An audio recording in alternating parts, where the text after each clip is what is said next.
ఈయన సీమరాజ, ఈయన కిరాకార్పి.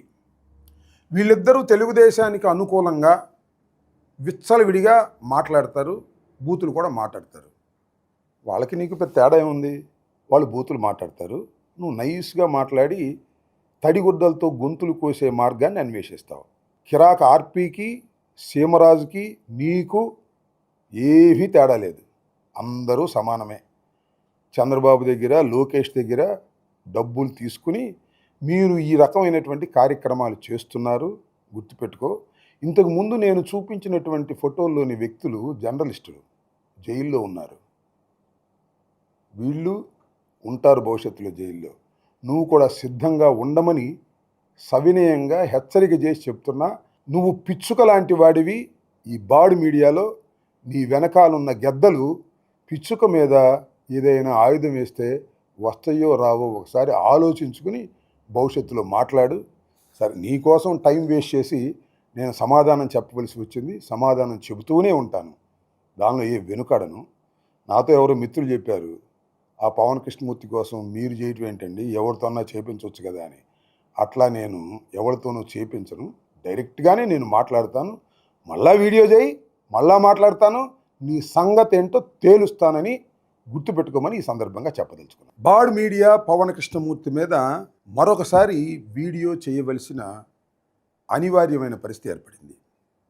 ఎందుకంటే కొన్ని రోజుల క్రితం నేను 48 గంటల్లో క్షమాపణ చెప్పండి, ఆ వీడియోని తొలగించండి అని నేను ఒక వీడియో చేశాను.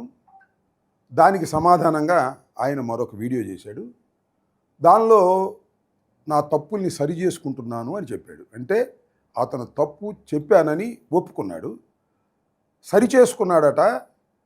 మళ్ళా నేను 48 గంటల్లో ఆయన క్షమాపణ చెప్పాలంట. ఎందుకు చెప్పాలో నాకు తెలియలే. అంత తేలిగ్గా క్షమాపణ చెప్పేటటువంటి వ్యక్తిని కాదు. అడిగితే చెప్పను, అడగకపోయినా నేను తప్పు చేస్తే చెప్పేటటువంటి స్వభావం కలిగిన వాడిని అనే విషయం బాడ్ కృష్ణమూర్తి వెనుక ఉన్నటువంటి వ్యక్తులు తెలుసుకోవాలని ఈ సందర్భంగా మనవి చేస్తున్నా. ఈ బాడ్ పక్షి, నువ్వెంత పవన్ కృష్ణమూర్తి ఒక పిచ్చుక లాంటి వాడివి. నీ వెనుక బాడ్ చాలామంది ఉన్నాయి. గెద్దలున్నాయో రాబందులున్నాయో రాబోయే కాలంలో చాలా క్లియర్గా తెలుస్తుంది. కాబట్టి నేను చెప్పదలుచుకున్నది ఏమిటంటే, క్షమాపణ చెప్పటం కాదు, అంతకుముందు వీడియోలో కూడా చెప్పాను, ముందుంది ముసళ్ళ పండుగ అని. ఖచ్చితంగా ఆ మాట మీద నిలబడుతున్నాను. ఇంకోటి కూడా చెప్తున్నా, నీకు ఒళ్ళు బలిసిన మాటలు మాట్లాడుతున్నావు. ఏ పద్ధతిలో మాట్లాడాలో ఆ పద్ధతిలో మాట్లాడుకోకుండా తప్పులు చెప్పి అన్యాయమైన మాటలు మాట్లాడి మళ్ళీ నేను క్షమాపణ చెప్పాలని కోరుకుంటున్నావంటే నీకు తల ఎంత పొగరుగా ఉందో మీడియాలో అర్థమవుతుంది. నువ్వు విలేకరువా? ఏదో చెప్తున్నావు కదా, బీకామ్ ఎంబీఏ చదివానని. ఏం బీకామ్ ఎంబీఏ చదివితే నీకు జ్ఞానం ఉండాలిగా. జ్ఞానం లేకోకుండా పొరపాటు పడ్డానని చెప్తావేంటి? పొరపాటు పడ్డానని ఒప్పుకున్నావు కదా, ఎందుకు పొరపాటు పడి చెప్తున్నావు ఎయిర్లోకి వెళ్ళే ముందు? ఇలాంటి తప్పుడు వ్యాఖ్యానాలు, తప్పుడు కథనాలు చేసి మళ్ళా నేను నీకు క్షమాపణ చెప్పాలని కోరుకుంటాను. ఈ పక్షి పుట్టిందే వైఎస్ఆర్ కాంగ్రెస్ పార్టీని దూషించడానికి, చంద్రబాబుని లోకేష్ని మొయ్యటానికి.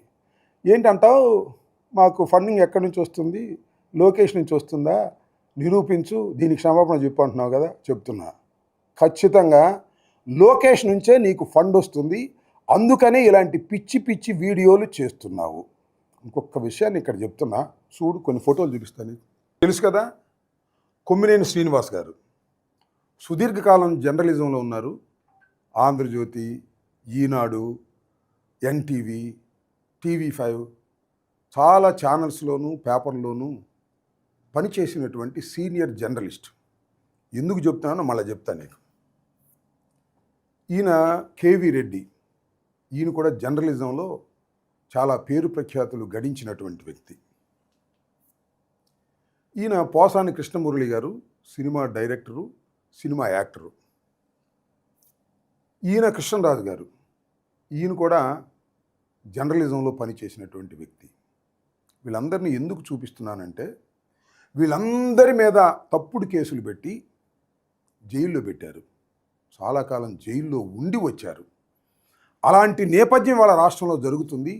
కూటమి ప్రభుత్వం ఈ విధంగా ప్రవర్తిస్తుంది.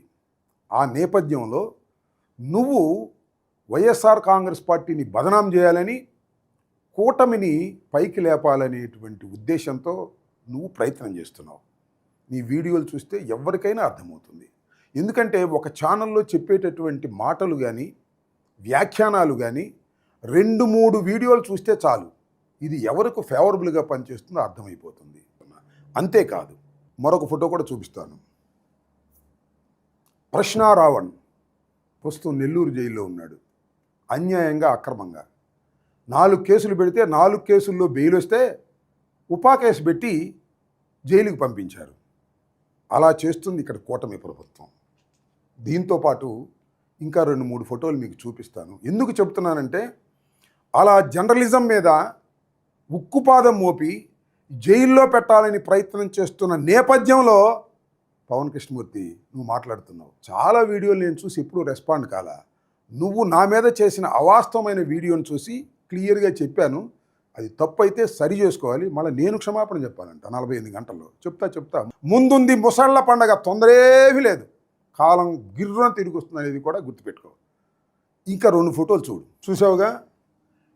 ఈయన సీమరాజా, ఈయన కిరాకార్పి. వీళ్ళిద్దరూ తెలుగుదేశానికి అనుకూలంగా విచ్చలవిడిగా మాట్లాడతారు, బూతులు కూడా మాట్లాడతారు. వాళ్ళకి నీకు పెద్ద తేడా ఏముంది? వాళ్ళు బూతులు మాట్లాడతారు, నువ్వు నైస్గా మాట్లాడి తడిగుడ్డలతో గొంతులు కోసే మార్గాన్ని అన్వేషిస్తావు. కిరాక ఆర్పీకి, సీమరాజుకి నీకు ఏమీ తేడా లేదు. అందరూ సమానమే. చంద్రబాబు దగ్గర, లోకేష్ దగ్గర డబ్బులు తీసుకుని మీరు ఈ రకమైనటువంటి కార్యక్రమాలు చేస్తున్నారు. గుర్తుపెట్టుకో. ఇంతకుముందు నేను చూపించినటువంటి ఫోటోల్లోని వ్యక్తులు జర్నలిస్టులు, జైల్లో ఉన్నారు. వీళ్ళు ఉంటారు భవిష్యత్తులో జైల్లో. నువ్వు కూడా సిద్ధంగా ఉండమని సవినయంగా హెచ్చరిక చేసి చెప్తున్నా. నువ్వు పిచ్చుక లాంటి వాడివి. ఈ బాడు మీడియాలో నీ వెనకాలన్న గెద్దలు పిచ్చుక మీద ఏదైనా ఆయుధం వేస్తే వస్తాయో రావో ఒకసారి ఆలోచించుకుని భవిష్యత్తులో మాట్లాడు. సరే, నీకోసం టైం వేస్ట్ చేసి నేను సమాధానం చెప్పవలసి వచ్చింది. సమాధానం చెబుతూనే ఉంటాను, దానిలో ఏ వెనుకాడను. నాతో ఎవరో మిత్రులు చెప్పారు, ఆ పవన్ కృష్ణమూర్తి కోసం మీరు చేయటం ఏంటండి, ఎవరితోన్నా చేపించవచ్చు కదా అని. అట్లా నేను ఎవరితోనూ చేపించను. డైరెక్ట్గానే నేను మాట్లాడతాను. మళ్ళా వీడియో చేయి, మళ్ళా మాట్లాడతాను. నీ సంగతి ఏంటో తేలుస్తానని గుర్తుపెట్టుకోమని ఈ సందర్భంగా చెప్పదలుచుకున్నాను. బాడ్ మీడియా పవన్ కృష్ణమూర్తి మీద మరొకసారి వీడియో చేయవలసిన అనివార్యమైన పరిస్థితి ఏర్పడింది. ఎందుకంటే కొన్ని రోజుల క్రితం నేను 48 గంటల్లో క్షమాపణ చెప్పండి, ఆ వీడియోని తొలగించండి అని నేను ఒక వీడియో చేశాను. దానికి సమాధానంగా ఆయన మరొక వీడియో చేశాడు. దానిలో నా తప్పుల్ని సరి చేసుకుంటున్నాను అని చెప్పాడు. అంటే అతను తప్పు చెప్పానని ఒప్పుకున్నాడు, సరి చేసుకున్నాడట. మళ్ళా నేను 48 గంటల్లో ఆయన క్షమాపణ చెప్పాలంట. ఎందుకు చెప్పాలో నాకు తెలియలే. అంత తేలిగ్గా క్షమాపణ చెప్పేటటువంటి వ్యక్తిని కాదు. అడిగితే చెప్పను, అడగకపోయినా నేను తప్పు చేస్తే చెప్పేటటువంటి స్వభావం కలిగిన వాడిని అనే విషయం బాడ్ కృష్ణమూర్తి వెనుక ఉన్నటువంటి వ్యక్తులు తెలుసుకోవాలని ఈ సందర్భంగా మనవి చేస్తున్నా. ఈ బాడ్ పక్షి, నువ్వెంత పవన్ కృష్ణమూర్తి ఒక పిచ్చుక లాంటి వాడివి. నీ వెనుక బాడ్ చాలామంది ఉన్నాయి. గెద్దలున్నాయో, రాబందులున్నాయో రాబోయే కాలంలో చాలా క్లియర్గా తెలుస్తుంది. కాబట్టి నేను చెప్పదలుచుకున్నది ఏమిటంటే, క్షమాపణ చెప్పటం కాదు, అంతకుముందు వీడియోలో కూడా చెప్పాను, ముందుంది ముసళ్ళ పండుగ అని. ఖచ్చితంగా ఆ మాట మీద నిలబడుతున్నాను. ఇంకోటి కూడా చెప్తున్నా, నీకు ఒళ్ళు బలిసిన మాటలు మాట్లాడుతున్నావు. ఏ పద్ధతిలో మాట్లాడాలో ఆ పద్ధతిలో మాట్లాడుకోకుండా తప్పులు చెప్పి అన్యాయమైన మాటలు మాట్లాడి మళ్ళీ నేను క్షమాపణ చెప్పాలని కోరుకుంటున్నావంటే నీకు తల ఎంత పొగరుగా ఉందో మీడియాలో అర్థమవుతుంది. నువ్వు విలేకరువా? ఏదో చెప్తున్నావు కదా, బీకామ్ ఎంబీఏ చదివానని. ఏం బీకామ్ ఎంబీఏ చదివితే నీకు జ్ఞానం ఉండాలిగా. జ్ఞానం లేకోకుండా పొరపాటు పడ్డానని చెప్తావేంటి? పొరపాటు పడ్డానని ఒప్పుకున్నావు కదా, ఎందుకు పొరపాటు పడి చెప్తున్నావు ఎయిర్లోకి వెళ్ళే ముందు? ఇలాంటి తప్పుడు వ్యాఖ్యానాలు, తప్పుడు కథనాలు చేసి మళ్ళా నేను నీకు క్షమాపణ చెప్పాలని కోరుకుంటాను. ఈ పక్షి పుట్టిందే వైఎస్ఆర్ కాంగ్రెస్ పార్టీని దూషించడానికి, చంద్రబాబుని లోకేష్ని మొయ్యటానికి. ఏంటంటావు, మాకు ఫండింగ్ ఎక్కడి నుంచి వస్తుంది, లోకేష్ నుంచి వస్తుందా, నిరూపించు, దీనికి క్షమాపణ చెప్పు అంటున్నావు కదా. చెప్తున్నా, ఖచ్చితంగా లోకేష్ నుంచే నీకు ఫండ్ వస్తుంది, అందుకనే ఇలాంటి పిచ్చి పిచ్చి వీడియోలు చేస్తున్నావు. ఇంకొక విషయాన్ని ఇక్కడ చెప్తున్నా చూడు, కొన్ని ఫోటోలు చూపిస్తాను. తెలుసు కదా, కొమ్మినేని శ్రీనివాస్ గారు సుదీర్ఘకాలం జర్నలిజంలో ఉన్నారు. ఆంధ్రజ్యోతి, ఈనాడు, ఎన్టీవీ, టీవీ5 చాలా ఛానల్స్లోనూ పేపర్లోనూ పనిచేసినటువంటి సీనియర్ జర్నలిస్ట్. ఎందుకు చెప్తున్నానో మళ్ళీ చెప్తాను నీకు. ఈయన కేవీ రెడ్డి, ఈయన కూడా జర్నలిజంలో చాలా పేరు ప్రఖ్యాతులు గడించినటువంటి వ్యక్తి. ఈయన పోసాని కృష్ణమురళి గారు సినిమా డైరెక్టరు, సినిమా యాక్టరు. ఈయన కృష్ణరాజు గారు, ఈయన కూడా జర్నలిజంలో పనిచేసినటువంటి వ్యక్తి.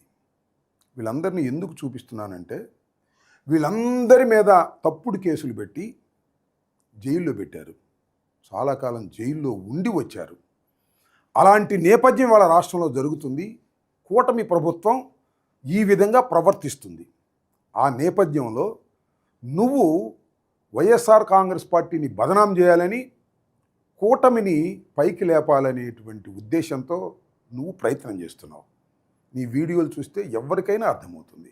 ఎందుకంటే ఒక ఛానల్లో చెప్పేటటువంటి మాటలు కానీ, వ్యాఖ్యానాలు కానీ 2-3 వీడియోలు చూస్తే చాలు, ఇది ఎవరికి ఫేవరబుల్గా పనిచేస్తుందో అర్థమైపోతుంది.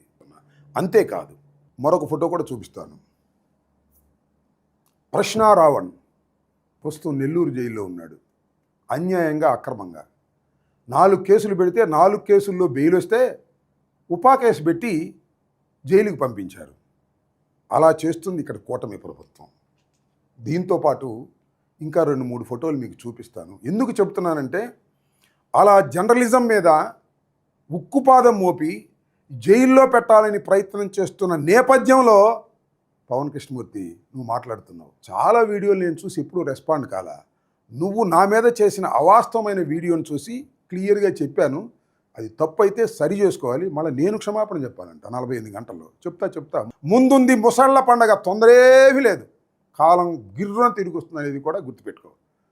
ఇంకా 2 ఫోటోలు చూడు. చూసావుగా, ఈయన సీమరాజా, ఈయన కిరాకార్పి. వీళ్ళిద్దరూ తెలుగుదేశానికి అనుకూలంగా విచ్చలవిడిగా మాట్లాడతారు, బూతులు కూడా మాట్లాడతారు. వాళ్ళకి నీకు పెద్ద తేడా ఏముంది? వాళ్ళు బూతులు మాట్లాడతారు, నువ్వు నైస్గా మాట్లాడి తడిగుడ్డలతో గొంతులు కోసే మార్గాన్ని అన్వేషిస్తావు.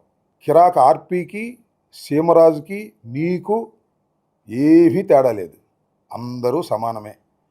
చంద్రబాబు దగ్గర, లోకేష్ దగ్గర డబ్బులు తీసుకుని మీరు ఈ రకమైనటువంటి కార్యక్రమాలు చేస్తున్నారు, గుర్తుపెట్టుకో. ఇంతకుముందు నేను చూపించినటువంటి ఫోటోల్లోని వ్యక్తులు జర్నలిస్టులు, జైల్లో ఉన్నారు. వీళ్ళు ఉంటారు భవిష్యత్తులో జైల్లో. నువ్వు కూడా సిద్ధంగా ఉండమని సవినయంగా హెచ్చరిక చేసి చెప్తున్నా. నువ్వు పిచ్చుక లాంటి వాడివి. ఈ బాడు మీడియాలో నీ వెనకాలన్న గెద్దలు పిచ్చుక మీద ఏదైనా ఆయుధం వేస్తే వస్తాయో రావో ఒకసారి ఆలోచించుకుని భవిష్యత్తులో మాట్లాడు. సరే, నీకోసం టైం వేస్ట్ చేసి నేను సమాధానం చెప్పవలసి వచ్చింది, సమాధానం చెబుతూనే ఉంటాను, దానిలో ఏ వెనుకాడను. నాతో ఎవరో మిత్రులు చెప్పారు, ఆ పవన్ కృష్ణమూర్తి కోసం మీరు చేయటం ఏంటండి, ఎవరితోన్నా చేపించవచ్చు కదా అని. అట్లా నేను ఎవరితోనూ చేపించను, డైరెక్ట్గానే నేను మాట్లాడతాను.